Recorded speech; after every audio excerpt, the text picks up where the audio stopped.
suis avec Odile Leroy. Donc, Odile Roy. Odile Roy, pardon. 3, 2, 1. Donc je suis avec Odile Roy, qui vient de faire une sorte de conférence, échange avec les militants LDH. Donc est-ce que le droit des étrangers est très complexe aujourd'hui? Oui, il est très compliqué. La législation a été changée à plusieurs reprises. Rien qu'en 2018, il y a eu 2 lois. En plus de ces lois, il y a des décrets, des arrêtés, des circulaires. Et donc c'est un droit qui est terriblement complexe.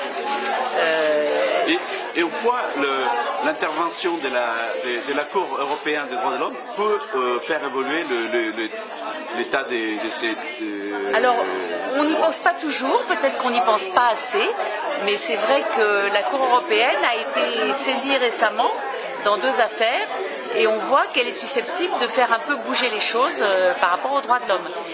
Il y a un arrêt récent du 28 février 2019. Il s'agit d'un enfant mineur sur la lande de Calais qui voulait d'ailleurs passer en Angleterre et qui n'a pas été pris en charge par les autorités françaises. C'est d'ailleurs pas ce qu'il souhaitait, hein, il cherchait plutôt à se cacher. Et néanmoins, la France a été condamnée pour n'avoir pas pris en charge, n'avoir pas protégé cet enfant pendant les 6 mois où il s'est trouvé sur la lande de Calais et où il a été soumis à un traitement dégradant. Donc au regard de l'article 3 de la Convention européenne, la France a été condamnée. Alors dites-moi, ici dans ce type de conférence, on peut dire échange aussi avec des militants de la LDH. Oui, c'est un débat aussi. Oui, voilà. Ça leur permet de poser des questions concrètes, de soumettre des cas qu'ils ont rencontrés.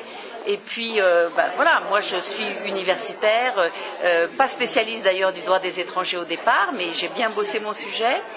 Et les textes, les arrêts, que ce soit le Conseil constitutionnel, la Cour européenne, la Cour de justice de l'Union européenne, permettent d'apporter des arguments supplémentaires, des éléments de réponse pour aider les associations à aider les migrants qui veulent faire protéger leurs droits.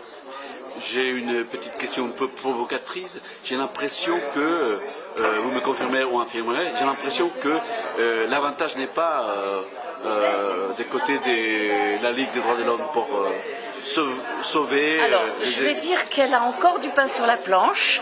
Il y a du travail parce que dans un certain nombre de textes, on a le sentiment réel, je pense, que le législateur se préoccupe beaucoup de sanctionner la fraude.